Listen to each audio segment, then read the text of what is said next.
channel Apoteker Vlogger. Saya Apoteker Buyun, peserta Latsar CPNS golongan 3 angkatan 159. Selamat datang di video aktualisasi habituasi nilai-nilai dasar ASN, peran dan kedudukan PNS menuju Smart Governance bersama Badan Pengembangan Sumber Daya Manusia Provinsi Sulawesi Tenggara. Saya bekerja di Puskesmas Motui dengan jabatan ahli pertama apoteker. Puskesmas yang terletak di Jalan Sawala, Desa Ranombo Pulu, Kecamatan Motui ini berdiri sejak tahun 2015, merupakan pemekaran dari Puskesmas Matandahi dan Puskesmas Sawa. Di bawah naungan Dinas Kesehatan Konawe Utara, Puskesmas Motui dipimpin oleh Bapak Muslan Riana SKM MKM sebagai Kepala Puskesmas. Kementerian Kesehatan Republik Indonesia bersama Dinas Kesehatan Kabupaten Kota saat ini semakin gencar melaksanakan program Gema Cermat. Salah satu upaya dengan mempromosikan tagline Tanya 5O. Malu bertanya, bisa nggak sehat-sehat? Karena menggunakan obat harus tepat, nggak boleh dibuat-buat. Ketika Anda mendapatkan obat, ayo tanya 5O. Pertama, obat ini apa nama dan kandungannya? Nama obat pada kemasan bisa dua kemungkinan, yaitu nama generik saja atau nama dagang yang diikuti nama generik zat berkhasiatnya. Nama generik itu nama zat berkhasiat dalam obat. Kandungan obat bisa terdiri dari satu atau beberapa jenis zat berkhasiat yang tercantum pada komposisi. Kedua, obat ini apa khasiatnya? Khasiat adalah efek yang diharapkan muncul pada pengobatan. Ingat ya, khasiat obat ditentukan oleh kandungan zat berkhasiat, bukan oleh mereknya. Ketiga, obat ini berapa dosisnya? Dosis adalah takaran untuk hasilkan khasiat yang diharapkan pada penggunaan dalam jangka waktu yang ditentukan. Dosis bisa sesuai usia, berat badan, tingkat keparahan penyakit, dan juga tujuan pengobatan. Hati-hati, kalau tidak sesuai dosis yang dianjurkan, kamu bisa tidak sembuh atau menjadi kebal. Keempat, obat ini bagaimana cara menggunakannya? Aturan pakai obat disesuaikan dengan bentuk obat, informasi tambahan yang diberikan, dan kondisi khusus yang dibutuhkan. Contoh, 3 kali sehari artinya diminum setiap 8 jam. Tablet, kaplet, atau kapsul ditelan dengan bantuan air matang. Sirup kering dilarutkan dulu dengan air matang, sesuai ukuran yang ditentukan. Salep dioleskan pada bagian tubuh yang sakit. Supositoria dimasukkan ke dalam anus. Dan obat tetes mata diteteskan secara tegak lurus pada kelopak mata. Kelima, obat ini apa efek sampingnya? Hati-hati, efek samping dari obat bisa merugikan kamu. Selain efek samping, penggunaan obat bisa memunculkan kejadian tidak diharapkan. Makanya, bacalah dengan cermat informasi pada kemasan atau brosur obat.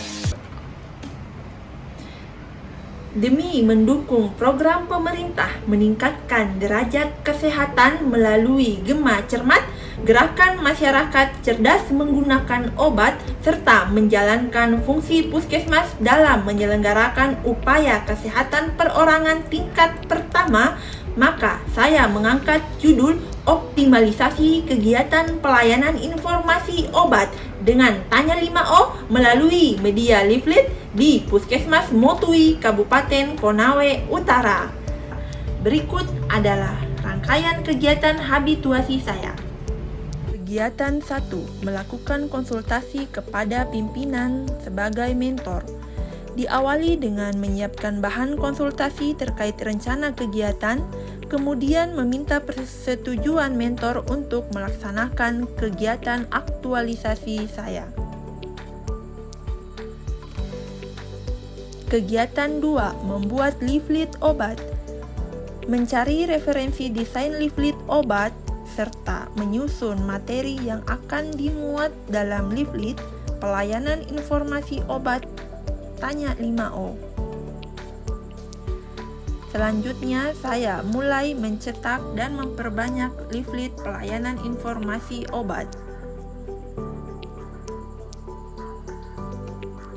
Kegiatan 3. Menyediakan bahan evaluasi berupa pre-test dan post-test.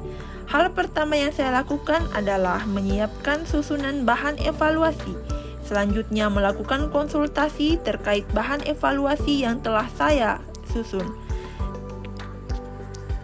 Kegiatan 4, pelayanan informasi obat kepada pasien.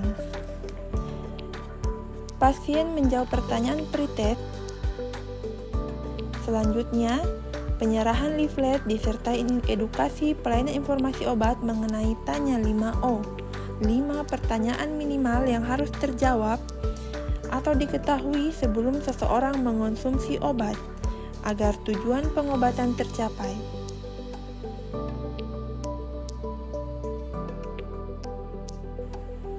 Setelah saya menyerahkan leaflet pelayanan informasi obat, selanjutnya pelaksanaan post-test untuk mengukur tingkat pengetahuan pasien sebelum dan setelah dilakukan edukasi pelayanan informasi obat. Kegiatan 5, melakukan evaluasi. Diawali dengan mengumpulkan bahan evaluasi, kemudian memeriksa bahan evaluasi yang terdiri dari 30 lembar pretest dan 30 lembar post-test. Selanjutnya, saya membuat tabulasi ke dalam bentuk diagram sehingga didapatkan hasil sebagai berikut. Tingkat pengetahuan pasien rata-rata saat pretest yaitu 40%. Setelah dilakukan edukasi, naik menjadi 98,33%. Selanjutnya, membuat SOP pelayanan informasi obat dengan harapan menciptakan ukuran standar kerja demi meningkatkan kualitas pelayanan informasi obat di Puskesmas Motui. Tahapan akhir membuat laporan hasil dan melaporkan hasil kegiatan aktualisasi saya selama 1 bulan kepada mentor. Alhamdulillahirabbil alamin, laporan hasil aktualisasi saya telah disetujui oleh mentor. Bismillahirrahmanirrahim. Assalamualaikum warahmatullahi wabarakatuh. Saya Ruslan Riana SKM MKM selaku Kepala Puskesmas Motui mendukung aktualisasi saudari Buyun Diniar Pilipai dalam rangka informasi pelayanan obat kepada pasien sehingga dapat meningkatkan pelayanan kepada masyarakat di wilayah kerja Puskesmas Motui. Demikian, Assalamualaikum warahmatullahi wabarakatuh. Cerdas gunakan obat, yuk tanya apoteker. Saya ASN berakhlak, bangga melayani bangsa. Terima kasih.